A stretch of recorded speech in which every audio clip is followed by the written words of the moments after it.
It's your Sneha. आज की video में मैं आपके थर्ड पार्ट लाई हूँ, जो कि हमारा ये लास्ट पार्ट में द मैन्युस्क्रिप्ट पेंटिंग ट्रेडिशन के बारे में बताऊंगी, जो कि 2 पेज रह गया है। पेज नंबर 8 और पेज नंबर 9 का एक्सप्लेनेशन दूंगी विद इजी एक्सप्लेनेशन। और अगर आप मेरे फैमिली का मेंबर पार्ट नहीं है तो प्लीज़ जल्दी से सब्सक्राइब कर दीजिए, वीडियो को लाइक कीजिए, जितने ज़्यादा हो सके अपने दोस्तों के साथ शेयर कीजिए। आपको कोई क्वायरी है तो आप मेरे इंस्टाग्राम यहाँ पे आईडी आपको शो हो रहा होगा, उस पर आप मुझे मैसेज कर सकते हो। या फिर अगर आपको इंस्टाग्राम आईडी नहीं मिल रहा है तो आप डायरेक्ट डिस्क्रिप्शन बॉक्स में जाएंगे, वहाँ पे ब्लू कलर का लिंक दिखा होगा इंस्टाग्राम आईडी करके, वहाँ पे आप क्लिक करके डायरेक्ट मेरे इंस्टाग्राम आईडी पे पहुँच जाएंगे। फिर वहाँ से आप मुझे मैसेज करके क्वायरी अपना पूछ सकते हैं, अपना वर्क शो कर सकते हैं। बट अगर आपको इमरजेंसी में आंसर चाहिए तो प्लीज़ जल्दी से कमेंट डाउन कर दीजिए। मैं आपको सारे लाइन बाय लाइन का जो भी आपको डाउट है, जिस भी लाइन में आपको डाउट है, मैं एक्सप्लेनेशन दे दूंगी कमेंट सेक्शन में। आप लोग कमेंट करके बताइए कि नेक्स्ट वीडियो कौन सी टॉपिक पे बनाऊँ, फिर मैं उतना जल्दी लाने की कोशिश करूँगी। I will try. Page number 8 पे हैं हम। पेज नंबर 8 में आपको एक पेंटिंग दिख रही होगी येलो बॉक्स के अंदर। निमात्मा की पेंटिंग है, निमात्मा, जिसमें ये पेंटिंग जो है वो निमात्मा के ऊपर बेस्ड है और वो पेंट किया गया था मंडू में किया गया था। और ये 1550 अराउंड ये पेंटिंग बनाई गई थी। इसमें दिखाता है कि जो इंसान है यहाँ पे प्रिपेयरिंग फूड, वो खाना बना रहे हैं, मेडिसिन बना रहे हैं, परफ्यूम बना रहे हैं। और ये जो बुक है वो बिलोंग्स करता है सुल्तानेट स्कूल ऑफ पेंटिंग से। ये बुक से लिया गया है ये पेंटिंग, और ये करता है सुल्तानेट पेंटिंग से बिलोंग करता है। जब सुल्तान ने रूल किया था, आपको याद है मैंने प्रीवियस वीडियो में आपको बताया था कि सुल्तान ने रूल किया था गुजरात के ऊपर कुछ देर के लिए, तो इसी टाइम पे ये पेंटिंग बनाई गई थी। चलो स्टार्ट करते हैं explanation. Let's get started. Persian, Turkish and Afghan percolated into the mainland and appeared in the painting, patronized by the Sultan of Malwa, Gujarat, Jaunpur, and such other centers, with few Central Asian artists in this court working with local artists and intermingling of Persian features and indigenous style that led to the emergence of another style that is referred to as Sultanate School of Painting. इसमें बोल रहे हैं कि जो art है वो पारसिया, तुर्की and Afghanistan में धीरे धीरे स्लोली एंटर होने लग गया था, क्योंकि ये आर्ट स्टाइल जो है पारसियान से बिलोंग करता था, तुर्की से बिलोंग करता था और अफगानिस्तान से बिलोंग करता था ये आर्ट स्टाइल। तो ये धीरे धीरे इंडिया में भी एंट्री होने लग गया था। This style were use in painting, और ये पेंटिंग जो स्टाइल होते थे पेंटिंग में यूज किया जाता था। और इनको सपोर्ट पता है कौन कौन करते थे? मालवा के रूलर्स मतलब राजा, मालवा के राजा, गुजरात के राजा, जौनपुर के राजा और अदर प्लेसेस के राजा भी इस स्टाइल को सपोर्ट करते थे। और कुछ आर्टिस्ट जो है सेंट्रल एशिया से आए थे, जो कि इंडियन आर्टिस्ट के साथ काम करना स्टार्ट कर रहे थे, और उनकी स्टाइल धीरे धीरे मिक्स होने लग गई थी पर्शियन के साथ, जो मैंने आपको बताया तुर्की के साथ और अफगानिस्तान की। इनकी धीरे धीरे आर्ट स्टाइल मिक्स होने लग गई थी, और because of this mixture new style of painting develop हो गया, क्रिएट कर दिया गया था न्यू स्टाइल ऑफ पेंटिंग। और इसी न्यू स्टाइल ऑफ पेंटिंग को हम सुल्तानेट स्कूल ऑफ पेंटिंग भी कहते हैं, जो कि आप इसमें देख सकते हो जो पेंटिंग्स बगल में मेंशन है वो सुल्तानेट स्कूल ऑफ पेंटिंग का ही मेंशन है, आप देख सकते हो वहाँ पे जाके। This represent more of a style than a school that has a hybrid Persian influence, indigenous pictorial style, which is an interesting coming together of indigenous features as described earlier and Persian elements such as color palette, physiognomy, simplified landscape with decorative details. ये जो painting का style है उसको सिर्फ हम एक ही place से belong कहते हुए नहीं बोल सकते, बहुत सारे प्लेस से बिलोंग करता है स्टाइल, इसलिए उसको हम मिक्स्ड स्टाइल पेंटिंग भी कहते हैं, अलग अलग स्टाइल्स में यूज करते हैं। It is a mix of Persian art feature, it is a mix of Indian traditional feature, इसलिए हम इसको वन प्लेस से बिलोंग कहते हुए नहीं कह सकते।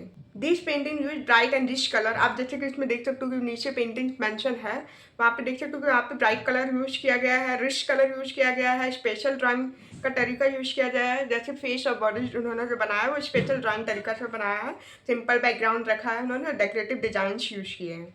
You can see this feature in the given painting, बगल वाले पेंटिंग में आप देख सकते हो। The best example of this style is निमात्मा, और सबसे अच्छा एग्जाम्पल निमात्मा है जो कि बुक में यहाँ पे बगल में मेंशन है, आप देख सकते हो वहाँ पे। It was painted in Mandu during the rule of sultan. मैंने बताया था आपको कि जो पेंटिंग था वो मंडू में बनाया गया था जब रूल कर रहे थे सुल्तान राजा नसीर शाह खालजी। इनका पूरा नाम है सुल्तान नसीर शाह खालजी, जो कि 1500 to 1510 सेंचुरी के बीच में बना गया था।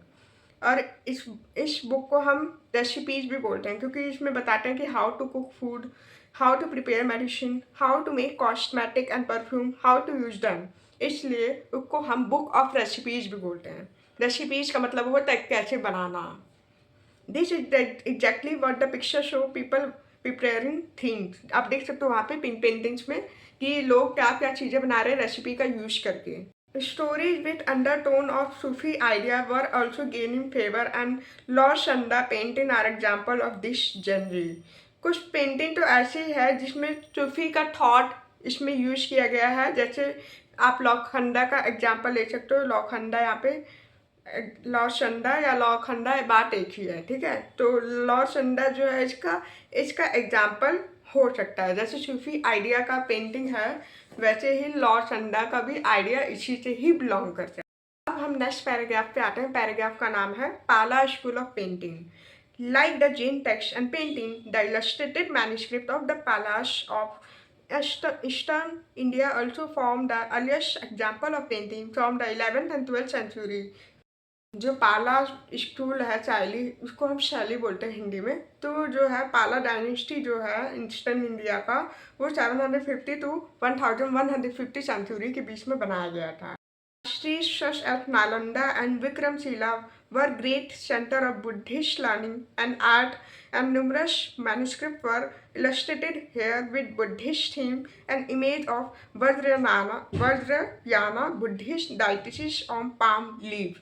इसमें बोल रहे हैं कि जो बुद्धिस्ट लोग होते थे, बड़े बड़े ग्रेट बुद्धिस्ट होते थे, यूनिवर्सिटी लाइक नालंदा हो गया, विक्रमशिला हो गया, वो मेजर सेंटर थे इस पेंटिंग के। पाला पेंटिंग के मेजर सेंटर कौन है?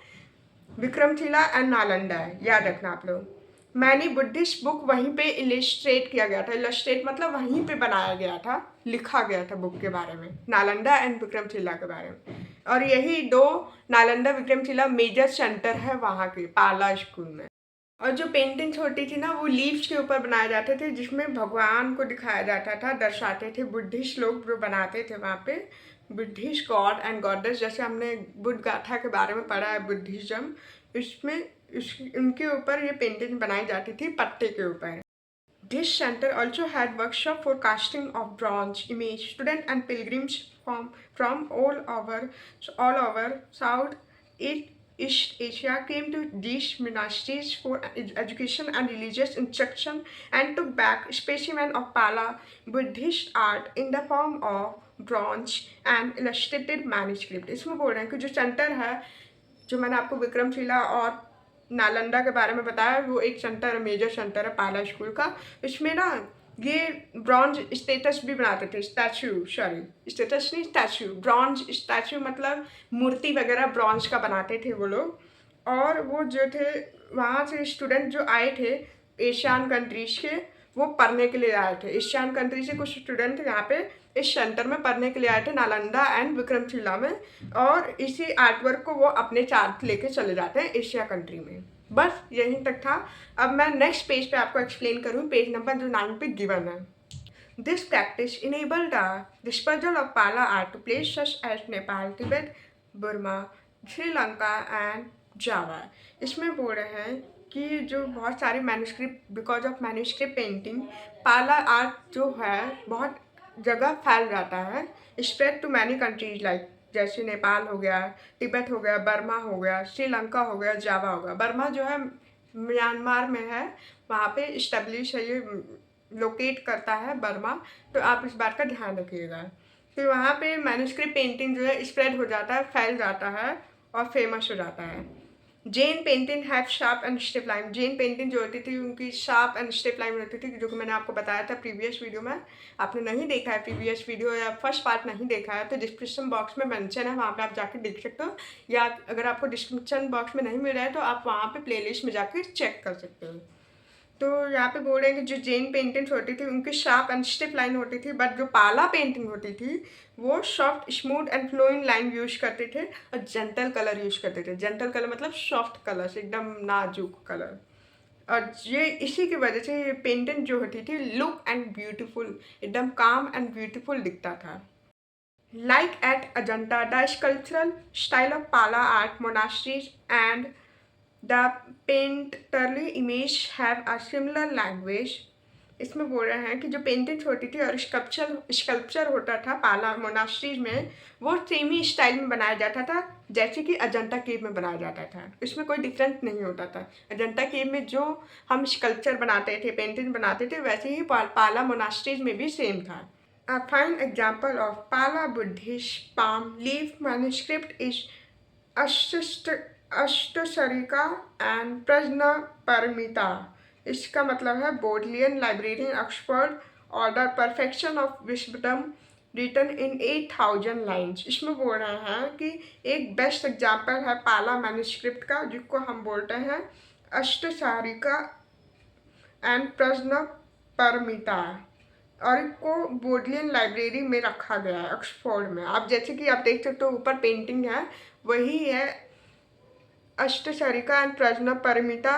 लोकेश्वर वाला जो पेंटिंग आपको ऊपर दिख रहा है, मेंशन है, रेड कलर का बना हुआ है, और उसको बोडलियन लाइब्रेरी ऑक्सफोर्ड में रखा गया है, दिल्ली में रखा गया है, न्यू दिल्ली में। Perfection of wisdom written in 8000 line, इसका मतलब है कि जो बुक है उसको हम परफेक्शन ऑफ विजडम की कहते हैं, क्योंकि ये 8000 lines of Buddhist teaching carry करता है। इस पेंटिंग में 8000 लाइन कैरी करता है बुद्धिस्ट टीचिंग का। टीचिंग मतलब सिखाना, बुद्धिस्ट में जो सिखाए जाते थे हमें, उसका 8000 लाइन कंटेन करता है ये पेंटिंग, इसलिए उसको हम परफेक्शन ऑफ विजडम भी कहते हैं। Painted at monasteries of Nalanda in the 5th year of the reign of the Pala king Ramapala in the last quarter of the 11th century, it has 6 pages of illustration and wooden cover painted on both sides। इसमें बोल रहे हैं कि जो manuscript है वो Nalanda monastery में बनाया गया था during the rule of king Rampala, और 11th सेंचुरी में बनाया गया था। मतलब जैसे कि जब रामपाला रूल कर रहे थे ना पाला में, नालंदा मोनास्ट्री में जब वो रूल कर रहे थे 11th सेंचुरी में, तो यही पेंटिंग ये अष्टसारिका प्रश्नपरमिता उसी टाइम पे बनाया गया था 11th सेंचुरी में। It has 6 of pages of illustration and wooden cover painted on both side. इस पेंटिंग में टोटल 6 पेजेस हैं और पेंटेड किए गए हैं, जो ऑलरेडी पेंटेड है, और वुडन कवर है दोनों बोथ साइड, जो कि हम पतलीश बोलते हैं। आपको याद है मैंने प्रीवियस वीडियो में बताया था कि जब बॉटम और टॉप के ऊपर वुडन कवर लगा देते हैं तो उसको पतलीश बोलते हैं। तो वो भी वुडन कवर भी किया गया है पेंटेड के ऊपर, और just like the cover and painting you see in the picture, जैसे आपको पिक्चर में दिख रहा है। Pala dynasty weakened with the coming of Muslim invaders. जो पाला डायनेस्टी है ना वो कमज़ोर पड़ने लगता है जब मुस्लिम इन्वेड करने लगता है। इन्वेड मतलब कब्जा करना। जब मुस्लिम इन्वेड करने लगते हैं इंडिया को, धीरे धीरे कब्जा करने लगते हैं, तो पाला डायनेस्टी जो है वो कमज़ोर पड़ने लगता है। Pala art came to end in the first half of the 13th century when the Muslim invader attacked and caused destruction to the monasteries। अब जब 13th सेंचुरी आता है ना तो मोनास्ट्रीज, पाला मोनास्ट्री बिल्कुल पूरी तरह डिस्ट्रॉयड हो जाता है, पूरा ख़राब हो जाता है, पूरा ख़त्म हो जाता है, और पाला आर्ट का ट्रेडिशन यहीं पे ख़त्म हो जाता है। यहीं तक था इस चैप्टर का एक्सप्लेनेशन। आई होप आपको समझ में आया होगा। अगर आपको कोई लाइन्स में क्वायरी लग रही है तो आप मेरे को कमेंट डाउन करके पूछ सकते हैं, मैं आपका उसका रिप्लाई ज़रूर करूँगी। तो आपको नेक्स्ट वीडियो किस पार्ट पे चाहिए, किस टॉपिक पे चाहिए, आप मुझे प्लीज़ जल्दी से कमेंट कीजिए। मैं नेक्स्ट वीडियो उसी टॉपिक के ऊपर लेके आऊँगी। तो मिलते हैं नेक्स्ट वीडियो के लिए। अभी बाय बाय क्यूटी।